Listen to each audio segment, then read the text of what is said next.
ఒకసారి కృష్ణుడు తన స్నేహితులకు ఒక పరీక్ష పెట్టాడు. అందరికీ కొన్ని గింజలు ఇచ్చి, వీటిని నాటి, ఎవరు అందమైన మొక్కను తెస్తారో వారికి బహుమతి ఇస్తాను అన్నాడు. అందరూ గింజలు నాటారు. కాని ఒక అబ్బాయి కుండలో ఎన్ని నీళ్లు పోసినా మొక్క రాలేదు. మిగతా పిల్లలందరూ అందమైన పూల మొక్కలతో వచ్చారు.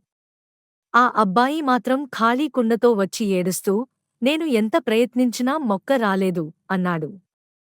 కృష్ణుడు నవ్వి, అతడికే బహుమతి ఇచ్చాడు. ఎందుకంటే కృష్ణుడు ఇచ్చినవి ఉడికించిన గింజలు, వాటి నుండి మొక్కలు రావు. మిగతా పిల్లలు అబద్ధం చెప్పి వేరే మొక్కలు తెచ్చారు. కాబట్టి పిల్లలు ఓడిపోయినా సరే నిజాయితీగా ఉండాలి.